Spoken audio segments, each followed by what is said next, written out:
La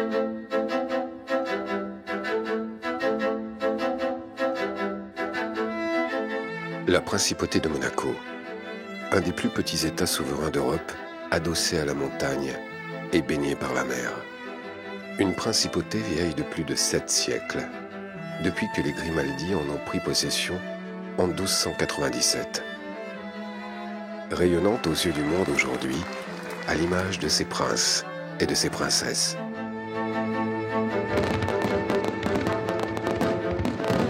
C'est un rêve, c'est un mythe. Mais aussi célèbre et entreprenante, comme son quartier mondialement connu, Monte-Carlo. Monte-Carlo, situé en face du Rocher Princier, qui attire chaque année plus de 220 millions d'euros sur ses tapis verts. Jouer, c'est vouloir vivre plus fort. Vous allez jouer si vous êtes pris dans un rêve, dans un monde à part. C'est un monde à part. Monte-Carlo, centre des jeux, mais surtout centre d'affaires, centre des arts et de la culture, centre du monde. Pourtant, au milieu du 19e siècle, Monte-Carlo n'était alors qu'un plateau recouvert d'oliviers et de citronniers, que l'on appelait le plateau des Spélugues. C'était un plateau désertique. Il n'y avait rien, il n'y avait rien. Une aventure sans précédent allait bientôt s'y dérouler. Un homme d'affaires français, François Blanc, accompagné de sa jeune épouse Marie, débarquait à Monaco à la demande du prince Charles III. Et ils allaient en moins de 20 ans transformer ce bout de terre désolé des Spélugues en un plateau éclatant de richesse et de luxe. Monte-Carlo.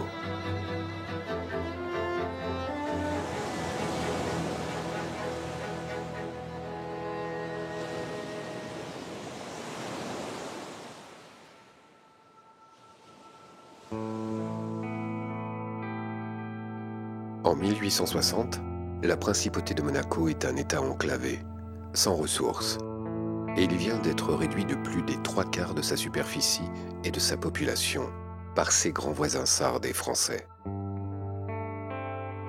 Monaco fait figure d'une méchante bourgade à l'aspect médiéval, d'1 millier d'habitants tout au plus, pauvres pour la plupart. C'est alors que le prince souverain Charles III et sa mère, la princesse Caroline, imaginent diverses solutions pour tenter d'arracher leur principauté à une disparition certaine. Oui, monseigneur, la princesse a raison. Les villes voisines de Nice, Menton et Cannes s'enrichissent. Chaque année davantage. Je le sais bien, Hénaud, je le vois bien. D'ailleurs, l'hiver, on ne peut même plus y circuler à cause de ces... Comment dit-on déjà? Les Niçois les appellent les hirondelles d'hiver. Ce sont des Anglais ou des Russes, tous très fortunés, et qui adorent les bains de mer. Le thermalisme est une mode, mon cher. Même Dumas, Berlioz et Flaubert y ont pris goût. Et Villemessant en fait très grand cas dans son Figaro. Ils viennent tous profiter du climat. Alors, voyez-vous, je me dis que cette belle société doit pouvoir aussi s'y distraire. Car finalement, ils doivent bien s'ennuyer durant leur séjour, non? Que voulez-vous dire, princesse? On m'a dit que la ville de Nice s'est vue refuser à plusieurs reprises l'autorisation d'ouvrir un cercle de jeux. N'est-ce pas, Hénaud? C'est exact, madame. D'ailleurs, depuis Louis-Philippe, les jeux sont interdits sur tout le territoire français.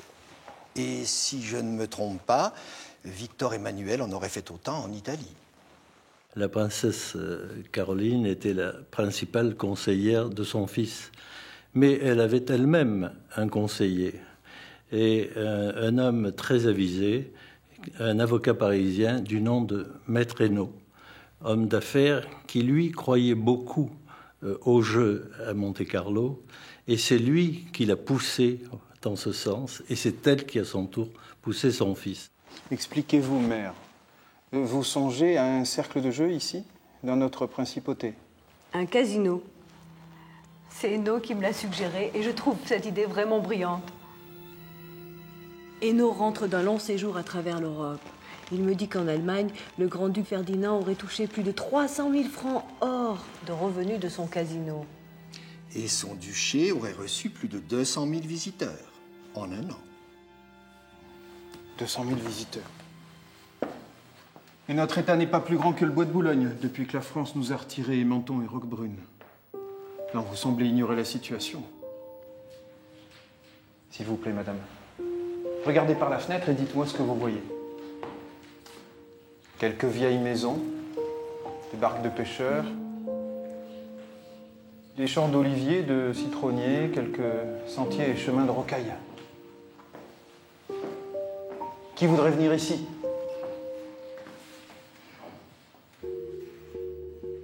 Finalement, le prince Charles III se laissa convaincre, et en 1860, la première ordonnance souveraine fut celle qui approuva les statuts de la Société des Bains avec la création d'un casino. Le palais fit alors appel à différents concessionnaires pour construire et gérer ce casino, mais par manque de moyens, de vision ou d'ambition, ils feront faillite les uns après les autres. Mais bientôt va apparaître quelqu'un qui, depuis quelque temps déjà, avait jeté son œil sur la principauté. C'était François Blanc.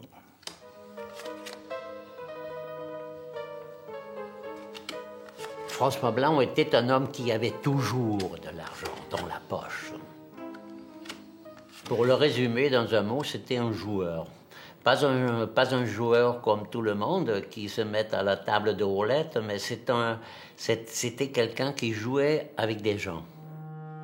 À Paris, son esprit entreprenant lui avait permis d'amasser une petite fortune grâce aux jeux et à la bourse. Mais lorsque les jeux furent interdits en France, il chercha à poursuivre ses bonnes affaires à l'étranger. C'est alors qu'il entendit parler du petit comté de Hombourg près de Francfort, qui se trouvait en grande difficulté financière. Il fit le voyage de Paris et décida très vite d'y investir toute sa fortune en y créant un casino. Ce fut un succès, et c'est dans ce contexte que François Blanc rencontra quelques années plus tard le conseiller de la famille princière monégasque. Vous savez, mon cher maître, j'ai gagné beaucoup d'argent ici à Hambourg. Les bénéfices de ma société ont considérablement augmenté. Mais bon, je suis là des attaques du gouvernement germanique qui, sous prétexte de loi moraliste, veut absolument me prendre mon bien. François Blanc sait que probablement les jeux ne dureront pas toujours dans cet endroit sur les bords du Rhin. N'oublions pas qu'à cette époque, il n'existe pas d'Allemagne. Ce sont des duchés séparés les uns des autres. Tôt ou tard, l'unité se fera. Et elle se fera sous l'égide de la Prusse, très rigoriste. Et François Blanc sait très bien qu'un des premiers actes prussiens sera de supprimer les jeux. Il le sait, donc il pense à l'avenir. Et Hainaut pourra triomphalement envoyer un télégramme au prince Charles III et à la princesse Caroline, affaire conclue, Blanc a signé. Le 20 avril 1863, venant d'Allemagne à la demande de Maître Hainaut, François Blanc débarque dans le petit port de Monaco. Il est accompagné de sa jeune épouse Marie, de 30 ans sa cadette, à qui il a offert le voyage en cadeau d'anniversaire. Marie Blanc, la fille d'un cordonnier de Hombourg, dont François a été le Pygmalion en l'envoyant à Paris à 16 ans pour qu'elle y apprenne les bonnes manières. Et pour l'épouser à son retour 4 ans plus tard, alors qu'elle était devenue une femme du monde. C'est ce couple singulier qui découvre le palais de Monaco et s'apprête à y rencontrer le prince souverain, à l'instigation de Maître Hainaut, car pour le conseiller de la famille princière, François Blanc est l'homme de la situation.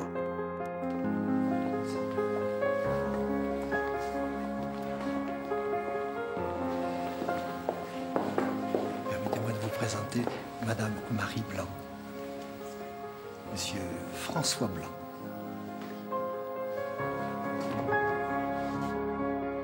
François Blanc est un homme d'affaires.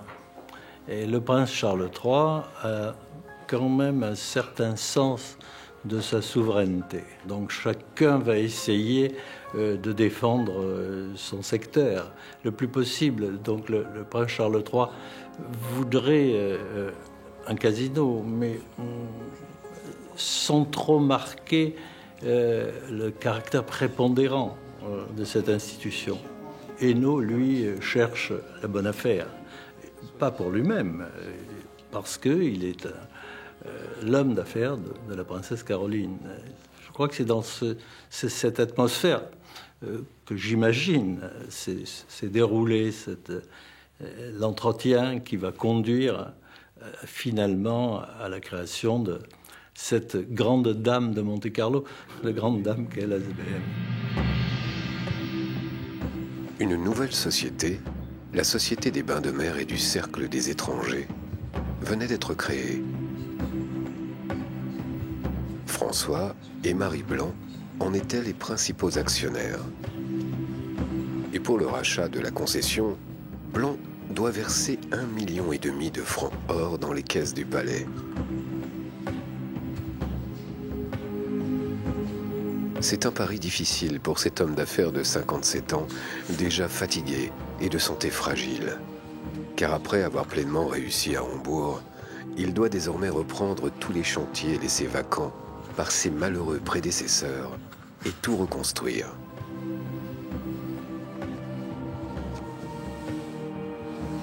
Dans le cahier des charges qui est imposé à François Blanc, il y a tout.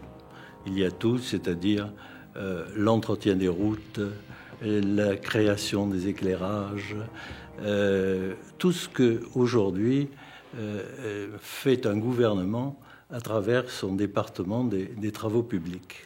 Et François Blanc, qui a triomphé à Hambourg, est tellement certain de ce que j'appellerais familièrement son coup, qu'il accepte tout ce qu'on lui demande de faire.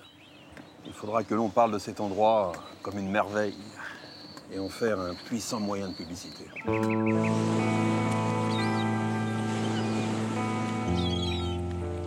Je pense que l'un et l'autre, lui le premier, a eu l'intuition qu'il pouvait faire quelque chose. Parce que, imaginez, bon, vous me dites les Spélux c'était perdu, mais c'était une colline, il y avait des arbousiers, il y avait des oliviers, ça devait sentir les genêts, c'était probablement sauvage, mais il y avait la mer avec un croissant de sable.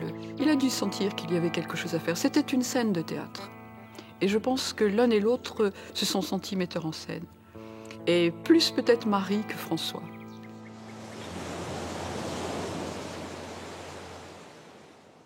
Un immense chantier attend François Blanc, car sur ce plateau d'Espélugues, tout est à faire. Il n'y a ni route, ni habitation, ni villa. Et puis, avec surprise, François Blanc découvre ce que l'on appelait le casino, ou plutôt cette grande maison de style italien qui s'étend là face à la mer. François Blanc est inquiet, car il réalise que non seulement tout est à rénover, mais que tout est devenu urgent. C'est très clair. Il faut augmenter le fonds de roulement des jeux. Il faudra aussi engager des ingénieurs et de la main-d'œuvre pour améliorer les routes d'accès. C'est vital. Il faut désenclaver cet endroit au plus vite. François, la princesse m'a demandé si nous pensions employer les ouvriers de la région sur nos futurs chantiers. Je lui ai dit oui, bien sûr. Nous verrons. On m'a dit que les piémontais étaient moins chers et ils ont aussi la réputation d'être plus robustes à la tâche. Oui, mais mon ami, engageons-nous selon les volontés du prince. Il veut le bonheur de ses sujets, c'est louable. Après tout, notre entreprise est aussi la sienne. Oui, mais c'est mon argent.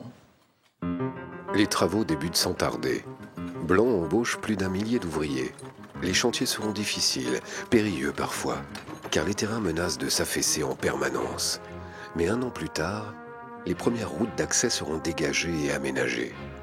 En même temps, Blanc relance le chantier abandonné du futur hôtel qui jouxte le casino. Baptisé Hôtel de Paris, il devra accueillir les visiteurs dans les meilleures conditions. Cet hôtel doit être luxueux et pour son aménagement, Blanc juge indispensable de faire venir les meilleurs architectes de Paris. François et Marie vont faire appel à un architecte très connu à cette époque, Dutroux. Dutroux, dont la célébrité avait été faite par la construction du Palais de l'Industrie à Paris.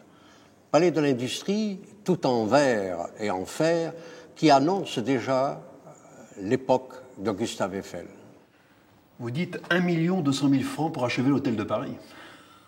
Dutroux, votre popularité n'a plus de prix. Monsieur Blanc, L'hôtel de Paris sera l'égal du Grand Hôtel, ou de l'hôtel du Louvre à Paris. Sa renommée ne tardera pas à s'étendre au monde entier. Et Madame Blanc a des idées grandioses pour sa décoration et son ameublement. Eh oui, mon ami. J'ai déjà passé commande du mobilier chez Janselme et de l'argenterie à la maison Christophe. Ce sont les plus grandes maisons de Paris, vous savez. Il nous faut bien cela pour satisfaire notre clientèle, non? Bien entendu. Songez à nos futurs invités. Le baron de Rothschild, le baron Haussmann, l'impératrice Eugénie, peut-être? Alors, Dutroux, cet hôtel, quand pensez-vous terminer les travaux? Nos premiers clients sont attendus d'un jour à l'autre. François Blanc, joueur, il ne pensait qu'au casino, au jeu. Aujourd'hui, on dirait de la logistique de l'entreprise Monaco. Tandis que Marie pensait tout à fait autre chose. Elle pensait à la décoration intérieure de l'hôtel de Paris. C'était un des premiers hôtels en Europe où il y avait des salles de bain dans chaque chambre. Parce qu'elle était femme. Elle pouvait imaginer comment une femme qui arrive dans le désert de Monaco après un long voyage de 4 jours, qu'est-ce qui est la première chose qu'elle veut faire? Elle veut prendre un bain. Petit à petit, elle a dû faire sa place, très adroitement, très intelligemment. Moi, je vois bien François lui faisant part de ses projets, comme ça, au coin d'une cheminée, lui demandant son avis. Et Marie, au départ, lui donnait très tranquillement, très gentiment, puis petit à petit, prendre un petit peu plus d'influence. Alors, François, très agacé, peut-être très irrité, sortant peut-être de la pièce, un peu en colère, en lui disant « Marie, occupez-vous de votre ménage, occupez-vous de vos enfants et laissez-moi les affaires ». Puis je pense que le bon sens de Marie, son côté pratique a dû le séduire. Puis il avait des problèmes, François. Il avait non seulement des problèmes de santé, mais il avait des problèmes avec, disons, l'administration. Il ne savait pas trop si son casino allait continuer, etc. Or, sa fortune était essentiellement une fortune de casino, une fortune... Il fallait des joueurs, il fallait que les gens viennent. Monsieur Blanc, j'ai des mauvaises nouvelles. Le casino tout entier menace de s'écrouler. Oui, les matériaux ont été mal choisis par les anciens concessionnaires. La construction d'ensemble a été mal pensée. Il nous faut tout revoir. Tenez, j'ai là les plans.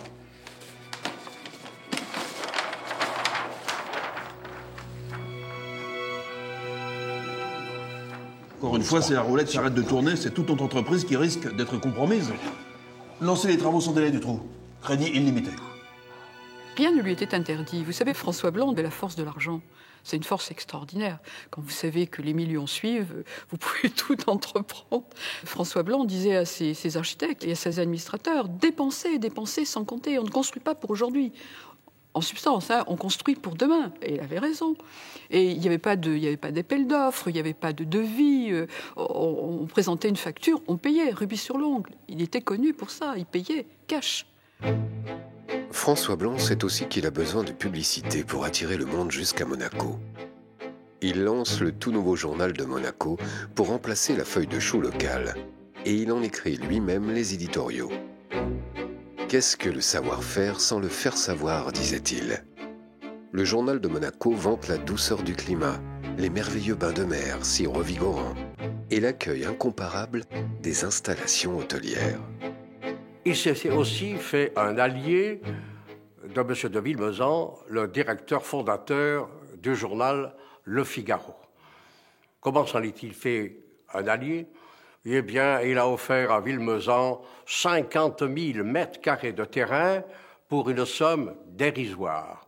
Et bien sûr, à partir de ce moment-là, le journal de Monaco et Le Figaro, mondialement connu, vont faire état qu'à Monaco, on peut faire des affaires extraordinaires en achetant des terrains, disons, pour rien. Et depuis la fenêtre de son palais, le prince Charles III observait attentivement les premières transformations du plateau des Spélugues, où 1 millier d'ouvriers monégasques, français et italiens, travaillaient sans relâche. Quant au petit port de Monaco, naguère si calme, les bateaux s'y croisaient désormais nuit et jour pour décharger leurs marchandises ou laisser descendre des visiteurs de plus en plus nombreux. Au tout début, on vient jouer à Monaco depuis Nice par la mer, quand la mer le permet. Mais François Blanc et surtout le prince Charles III traitent avec la France pour l'arrivée rapide du chemin de fer à Monaco. Madame, monsieur le comte Bertorat. Grâce à Bertorat, n'oublions pas que Bertorat avait été le chef du cabinet secret de Napoléon III. Grâce à ces relations, François Blanc propose au Paris-Lyon-Méditerranée d'acheter lui-même les terrains nécessaires à la fondation de la ligne du chemin de fer entre Nice et Monte-Carlo. Je viens de recevoir la dépêche que nous attendions de Paris. Vous serez reçu par le baron de Rothschild et le baron Haussmann au plus tôt. Mes jolis barons, voilà les deux éminences grises de l'empereur qui m'accordent enfin une audience. Bien, bien. J'ai bon espoir pour mon chemin de fer. Bravo, Bertorat. Ils sont dans les meilleures dispositions. En contrepartie de quelques bonnes affaires que vous pourriez leur proposer ici, la ligne Paris-Lyon-Méditerranée sera prolongée, avec un arrêt à Monaco. Ouais, cette fois, c'est sûr, notre avenir se dégage. Bravo, Bertorat. Et les travaux vont débuter. Ils seront périlleux aussi, nécessitant le percement de nombreux tunnels, la construction de ponts, de viaducs. Des milliers de tonnes de rochers sont arrachés à la montagne. Mais il n'y a pas de temps à perdre pour François Blanc, car en même temps, une nouvelle difficulté a surgi. Les négociations pour l'achat des terrains entre Nice et Monaco sont âpres et difficiles. Spéculant sur les entreprises monégasques, les petits propriétaires ont vite flairé la bonne affaire.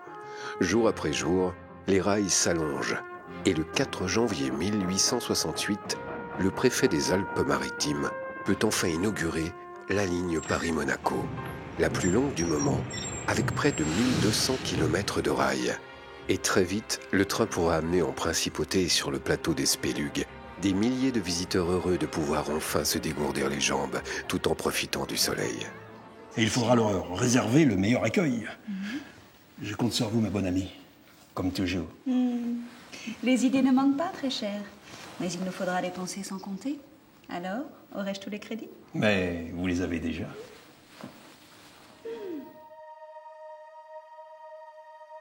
Et Marie va imaginer l'embellissement du plateau des Spélugues. Elle crée des jardins, les futurs boulingrins, dans le prolongement du casino. Fontaines, parterres de fleurs, arbres exotiques, palmiers, que l'on fait venir de Bordighera pour le plaisir des promeneurs. Puis, elle imagine un lieu de rencontre qu'elle situe en face de l'hôtel de Paris et qu'elle baptise le Café d'Yvan. Le Café d'Yvan qui deviendra quelques années plus tard le Café de Paris. Salon de thé, salle de billard, parfumerie pour les dames, et bientôt les premières boutiques de luxe s'y installeront. Le futur Carré d'Or. Au fond, ça a été le premier drugstore de l'époque. On vendait des parfums, on vendait des cigarettes qu'on faisait venir d'Égypte pour les dames, parce qu'il fallait pas, les dames ne fumaient pas en public. Mais à Monaco, on pouvait, parce que c'était un peu un terrain interdit. On vendait des cigares pour les messieurs, ou on a dû vendre des petites bricoles, les journaux, surtout les journaux. Il fallait mettre tout sur place.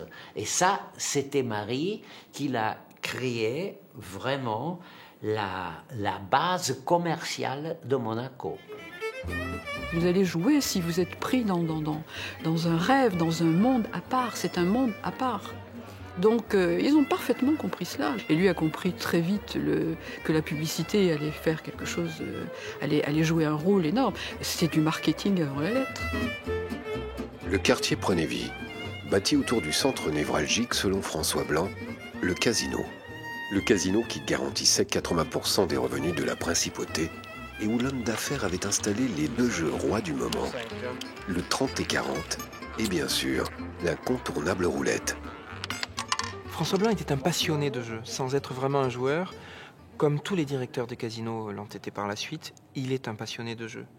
Il y a une anecdote d'ailleurs assez croustillante où François Blanc, voulant offrir une ombrelle à Marie Blanc et décidant que ce serait avec de l'argent gagné au casino, joue rapidement 1000 francs or et puis les perd. Et puis au fond, il était assez ravi parce que comme ça, il s'est dit, après tout, si on peut les perdre aussi vite, c'est plutôt bon pour moi.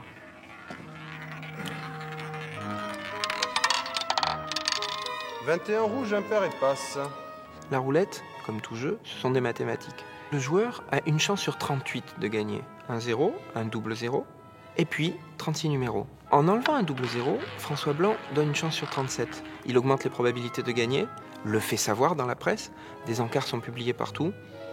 À partir de là, la fortune du Casino de Monte-Carlo n'est pas étrangère à cette décision de supprimer ce double 0. C'est un gros coup de pub, mais François Blanc a toujours eu en tête cet axiome. Que ce soit le rouge ou le noir qui sortent, c'est toujours Blanc qui gagne. Tous ces éléments font qu'on décide de trouver un nouveau nom au plateau des Spélugues. On a pensé à divers noms, Charleville, Élisée Alberti. Puis quelqu'un a fait remarquer que Charleville existait. Et on a pensé à ce moment-là au Mont Charles. Mais le prince Charles III trouvait que c'était plus beau en italien, Monte Carlo. En hommage à vous, mon cher prince. Monte Carlo est un excellent choix. Les visiteurs y viennent déjà en nombre.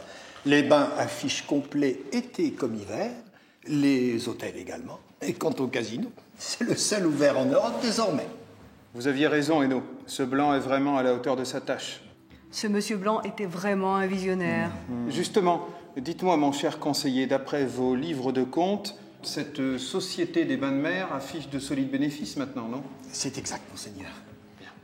Alors j'ai décidé qu'il est temps que tous mes sujets en profitent. Mais monseigneur, monsieur Blanc a fait venir l'eau à Monaco. Il y a construit une usine à gaz, mis en exploitation les chemins de fer, et il a souvent engagé de nombreux monégasques. Reconnaissons qu'il a rempli votre cahier des charges en tout point. Je sais bien, Hainaut, je sais bien. Mais je veux davantage encore. Je souhaite resserrer les liens entre les monégasques et moi. Alors, j'ai décidé de supprimer toute forme d'impôt. Oui, les caisses de l'État se remplissent. Nous trouvons cette idée très appropriée à notre nouvelle situation. Qu'en pensez-vous, mon cher conseiller? Eh bien, c'est une idée révolutionnaire, monseigneur. La disposition est prise tout simplement parce que l'argent afflue dans les caisses.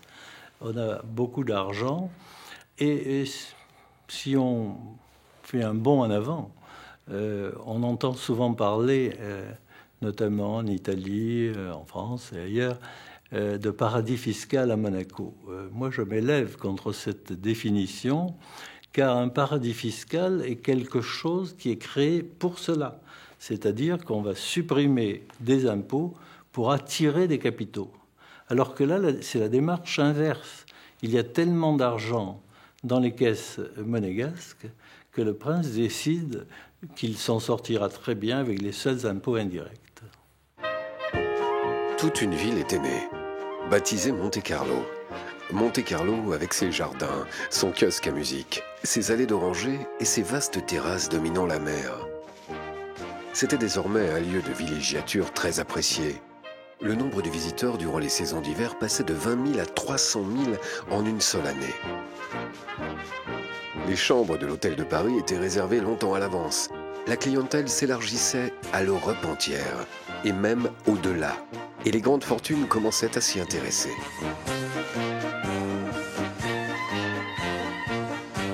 Bien évidemment, le succès entraîne les critiques.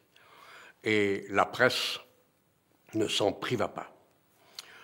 Les journaux niçois commencèrent en traitant Monte-Carlo de centre d'enfer, de lieu de perdition. En face à la gare de Nice, sur le toit d'un immeuble, le journal de Nice avait fait ériger des pendus en carton avec une inscription. Voilà ce qui vous attend à Monte-Carlo. Peut-être parce que François ou Marie avait oublié d'inviter le rédacteur en chef. Et puis, à Paris aussi, à la Chambre des députés, il ne se passait pas une seule séance sans qu'un député ne se lève pour dire « Messieurs, il faut que cesse le scandale de Monte-Carlo ». Les gens de presse sont tous les mêmes. Ils promettent de bons articles, se font payer des terrains, des villas, et ne tiennent pas leurs promesses. Pourtant, nous avons payé cher des annonces dans la plupart de leurs journaux. Ces gens-là n'ont même pas la reconnaissance du ventre. Des petits primitifs qui commandent, qui dénaturent et qui s'acharnent à ridiculiser tout ce que nous entreprenons. Avec plus ou moins de méchanceté. Et d'esprit, d'ailleurs. Regardez, Gilles Messon et son Figaro. Ah, ça, il était moins virulent il y a 2 ans quand il m'a acheté un terrain à la Condamine pour un prix dérisoire. Et la belle villa qui s'y est fait construire grâce à moi. Un spéculateur comme les autres. Et aujourd'hui, un maître chanteur, un ingrat, un hypocrite qui crache dans la soupe. Mon ami, calmez-vous. Prenez cela. Nous connaissons bien ces jalousies. Souvenez-vous des journaux de Hambourg, si hostiles à votre casino. C'étaient les mêmes qui délaissaient leurs plumes pour venir perdre leur louis d'or autour des tables de jeu. Faut-il vous le rappeler, madame, que nous avons dû fermer Hambourg à cause de ces pamphlétaires idéalistes. Espérons que cette vague de puritanisme n'atteigne pas le Sénat à Paris et surtout pas l'empereur. Le prince Charles, évidemment, regrettait beaucoup les campagnes de presse contre Monaco, parce que pour lui, en fait, Monte-Carlo n'était qu'un moyen. C'était le moyen d'asseoir sa souveraineté, c'était le moyen d'imposer l'indépendance de la principauté par rapport au monde. Alors que pour François Blanc, c'était une affaire. Pour lui, c'était Monte-Carlo et ce n'était pas Monaco. L'un était le prince de Monaco, l'autre, je dirais, était entre guillemets le prince de Monte-Carlo. En 1870, une nouvelle épreuve attendait François Blanc. La guerre entre la France et la Prusse avait donné un coup d'arrêt brutal à l'essor de Monte-Carlo et considérablement compromis ses affaires. Trains mobilisés, familles déchirées, l'heure n'était plus aux distractions. Les hôtels et le casino étaient déserts. La chute de Napoléon III et les bouleversements politiques qui s'ensuivirent lui avaient fait perdre toutes ses relations. Ce fut pour François Blanc une période sombre et incertaine, qui dura presque 2 longues années. Mais une fois le calme revenu et la République française en marche, il eut bientôt l'occasion de renouer ses contacts. Après la guerre de 1870, François Blanc connaît, bien sûr, les difficultés qu'éprouve le gouvernement français et, en homme d'affaires avisé qu'il était, il pense tout de suite à aider financièrement ce gouvernement. François Blanc sait qu'en plein centre de Paris, il existe une énorme verrue, le chantier de l'Opéra, que le gouvernement français ne pouvait plus financer. François Blanc va tout simplement proposer au gouvernement de financer l'intégralité de l'emprunt pour pouvoir terminer les travaux de l'Opéra. Il est bien évident qu'à partir de cet instant, le gouvernement français pouvait difficilement refuser que les Jeux de Monaco continuent. Et Monte-Carlo put connaître à nouveau une période fastueuse. Pas une gazette de Londres, de New York ou de Paris ne manqua de rendre compte des événements de la principauté. C'était l'endroit où il fallait être vu. Tout le Gotha européen s'y donna donc rendez-vous, laissant chaque année plus de 5 millions de francs sur les tapis verts. Oui, à Monte-Carlo, on rencontre tous les héritiers de l'époque, d'Allemagne, de Russie, d'Italie, les Rothschild. Tous les grands noms du moment affluent à Monte-Carlo. Ce fut Albert-Édouard, prince de Galles, qui lança le signal de la ruée des royaux vers Monte-Carlo. Donc à sa suite vinrent le tsar Nicolas II, vint le Kaiser, vint l'empereur François-Joseph, et toutes ces têtes couronnées se retrouvaient à Monte-Carlo. La toute jeune République française en profita elle aussi, et joyeusement, oubliant bien vite ce qu'elle avait reproché au Second Empire, le faste, le luxe et le goût des dépenses.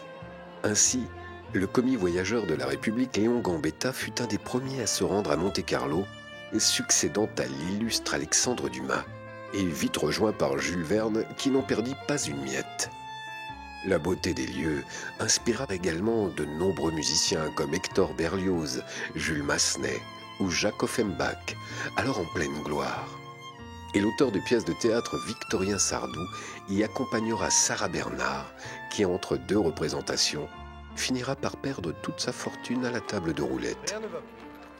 On peut dire que Monte-Carlo devient rapidement le salon du monde, la capitale internationale, du sport, du spectacle, des mondanités. Au point d'ailleurs que très vite, on oublie Monaco.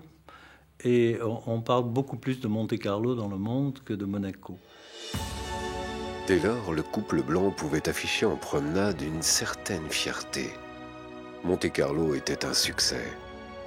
Mais comme la clientèle réclamait toujours plus de distractions, François Blanc imaginera bientôt de construire un tir au pigeon, toujours à proximité du casino, car il avait conscience que la chasse attirait la haute société. Le tir au pigeon, c'est elle. François en a eu l'idée, mais elle a envoyé Dutroux, son architecte, qui était un peu son âme damnée, elle l'a envoyé à travers l'Europe pour qu'il repère tous les grands tirs au pigeon et qu'ici, à Monaco, on est le plus beau. Parce que c'était le leitmotiv de François. Il fallait faire beau, il fallait faire élégant, parce qu'il fallait faire rêver. Parce que le joueur a besoin de rêver, il faut le couper de la réalité. À grand renfort de publicité, Blanc donna donc rendez-vous au meilleur tireur du monde sur un site exceptionnel, face à la mer. Et même s'il fut accusé par la presse de snobisme pigeonnier, ce fut là encore un immense succès. Nombre de personnalités s'affriolèrent pour cette nouvelle distraction. Et l'on put suivre Gustave Eiffel parier sur sa précision de tir avec Léon Gambetta, ou Georges Ier, roi de Grèce, damer le pion au nouveau président de la République française, le maréchal MacMahon. Pour toutes ces personnalités, tous ces gens qui venaient en principauté, il fallait des fêtes, il fallait des distractions. François et Marie, bien sûr, y pensent. Et Marie, avec peut-être plus d'imagination que François, va avoir l'idée de très nombreuses fêtes. Berthorat avait une villa située au sommet des jardins actuels, les Moulingrins, et Marie en profite pour organiser des bals. On peut presque dire des grands bals de la Croix-Rouge avant la lettre. Toutes les personnalités y étaient bien sûr invitées fastueusement. Les plus belles femmes s'y rencontraient et Marie pouvait à cette occasion arborer ses plus beaux bijoux. Ici, à Monte-Carlo, ça a été l'explosion de tout un monde d'interlopes, mais qui était inhérent à ce genre de société. Je veux dire, il y avait cette juxtaposition à la fois de grand raffinement, et puis on venait ici quand même pour, quelque part, s'amuser, se dévergonder. Donc il y avait quand même une atmosphère sulfureuse. Et Marie a su gommer cette atmosphère sulfureuse en pratiquant cet art de vivre qui perdure pour faire oublier les jeux, En tant qu'actionnaire principal de la Société des Bains de Mer, Marie Blanc disposait de fonds propres qu'elle utilisait comme bon lui semblait, notamment lorsqu'elle envisageait des dépenses qu'elle jugeait utiles contre la vie de son mari.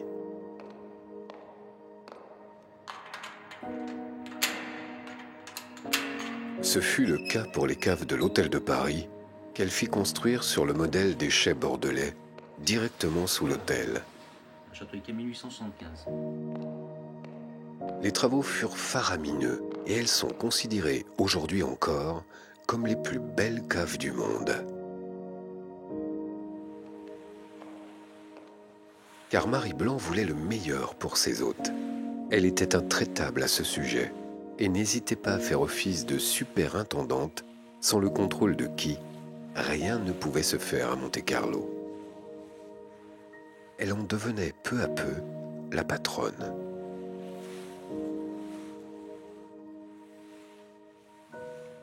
Et c'est elle qui va essentiellement s'occuper de donner à cette ville qui est née, à cette ambiance qui se forme, de donner ce côté artistique, ce goût des belles choses. N'oublions pas que c'est elle qui avait soufflé à François Blanc de répéter sans arrêt que les plus belles choses du monde doivent se faire à Monte-Carlo.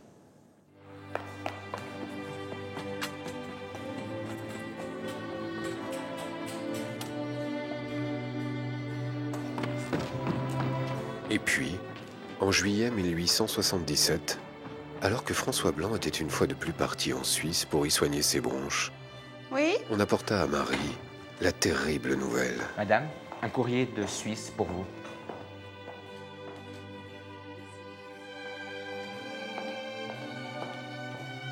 Son mari venait de mourir, seul, loin d'elle, l'abandonnant à son chagrin.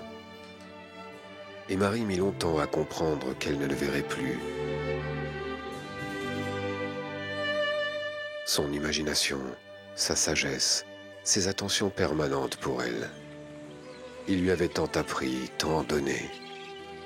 À elle, la petite paysanne de Hambourg, qui était devenue la patronne de Monte-Carlo.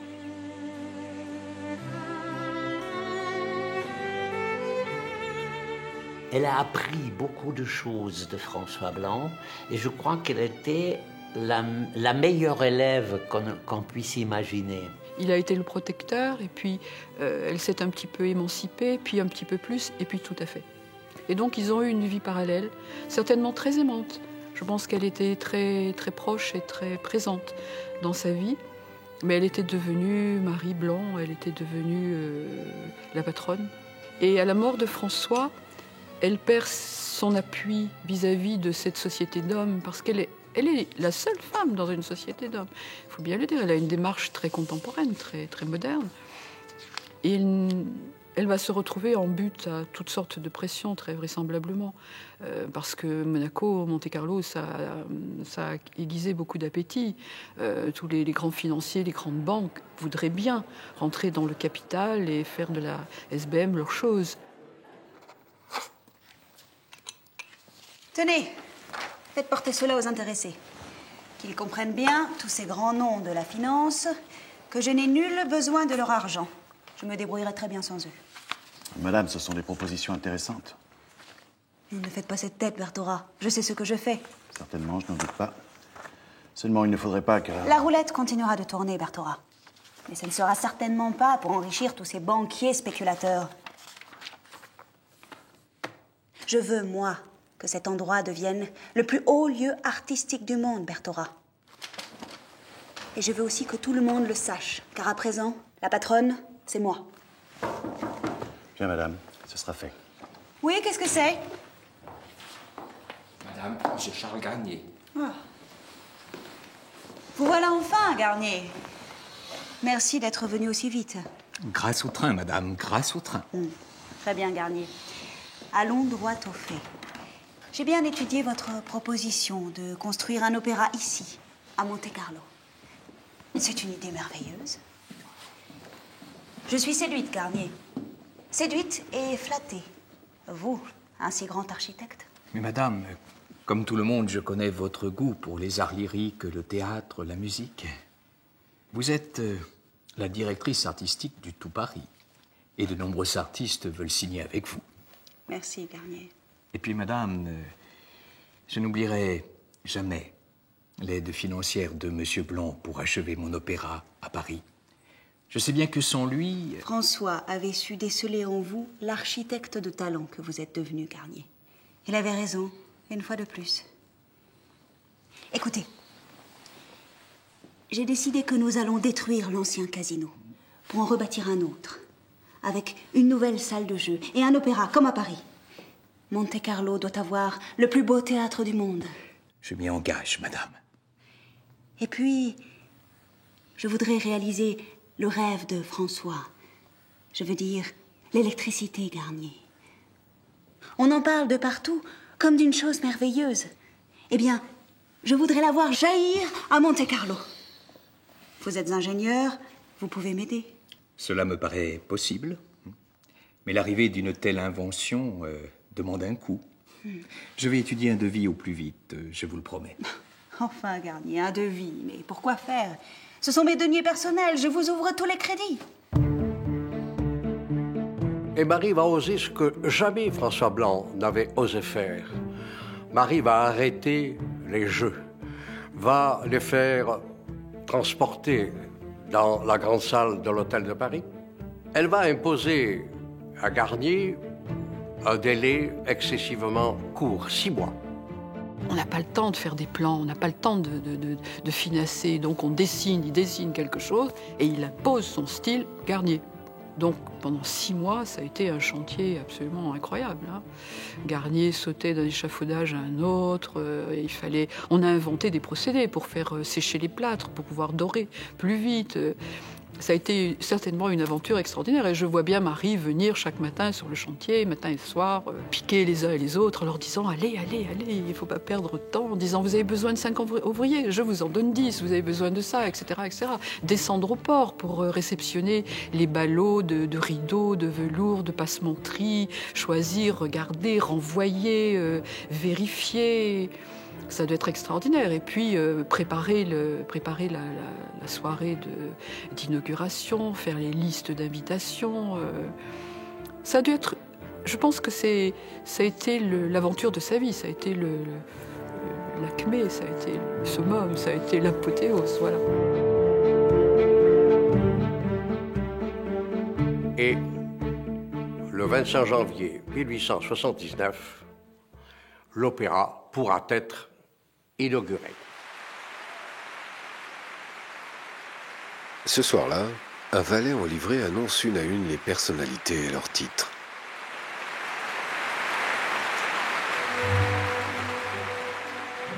Cohorte de têtes couronnées, de courtisanes, d'hommes d'affaires, de banquiers, d'écrivains se pressent pour assister à la représentation.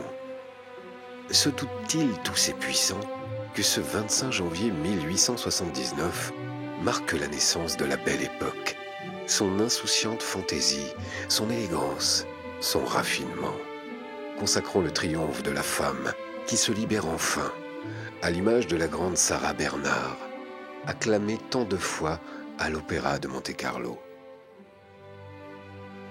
C'est Marie Blanc qui comprend la première car et jeu sont liés. D'abord parce que certains peuvent considérer que le jeu est un art, en tout cas de la manière dont il se pratique à Monte-Carlo. Il se pratique comme un art de vivre et un art en général. Et l'art est lié intimement, le spectacle est lié. À l'époque, ce sont les ballets russes, c'est l'opéra, c'est ce foisonnement intellectuel et artistique prodigieux avec Charles Garnier qui vient de construire l'opéra. Mais c'est une formule qui perdure toujours. Il n'y a pas à Las Vegas de casino qui ne soit accompagné de spectacles, même si les spectacles sont au goût du jour. C'est exactement la même démarche. Aujourd'hui, on retrouve systématiquement, que ce soit à Las Vegas, à Macao, à Londres, dans les grands endroits de jeu, dans les grandes capitales du jeu, on retrouve systématiquement cette volonté d'associer art, spectacle et jeu. Et c'est Marie Blanc la première qui l'avait compris. Mais en 1881, 4 ans après la mort de François, alors qu'elle travaillait jour et nuit à poursuivre l'œuvre de son mari, Marie Blanc s'éteint à son tour. Elle avait 47 ans, était devenue une des femmes les plus riches d'Europe et avait en tête de nombreux projets.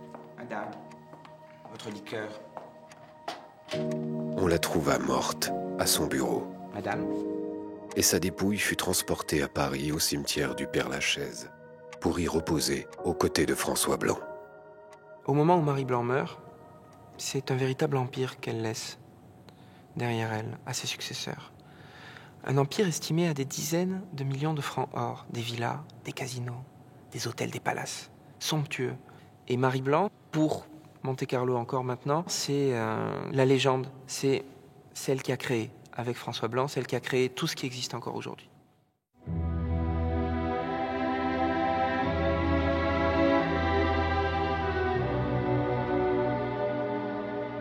Ils ont créé un style, le style SBM, et en fait c'est pas tellement un style, c'est plus un genre, qui est fait à la fois d'apparat, de richesse, mais vous savez, vous venez un matin sur la place du casino, quand le soleil se lève, quand toutes les lumières sont adoucies, et vous ressentez quelque chose d'unique. Vous avez le sentiment d'être dans quelque chose de très raffiné, d'achevé.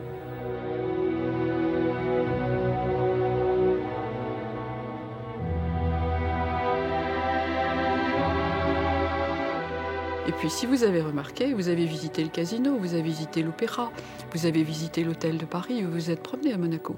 Vous avez toujours les yeux en l'air. Vous regardez toujours vers le haut. Vous ne regardez pas vers le bas, vous regardez vers le haut parce qu'il y a toujours quelque chose, un détail, quelque chose. Et Marie, je pense, s'est attachée à ça. Elle a sensibilisé les gens autour d'elle à cet art qui n'était pas un art de parvenu. On ne sent pas ici le parvenu. On sent un authentique style, un authentique genre, quelque chose qui est unique et qui vous parle.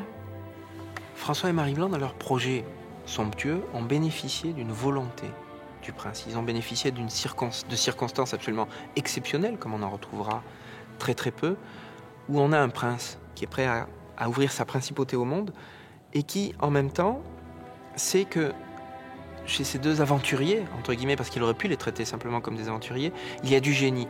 Et ce prince le voit, et cette histoire de cette création de Monte-Carlo, c'est la volonté d'un prince, conjuguée à une histoire d'amour merveilleuse, féconde, fertile, qui va faire pousser hôtel, luxe, bienfaits, art, casino, jeu, art de vivre. Quelque part, l'occasion de Monte-Carlo reste l'enfant de François et Marie Blanc, avec la bénédiction du prince.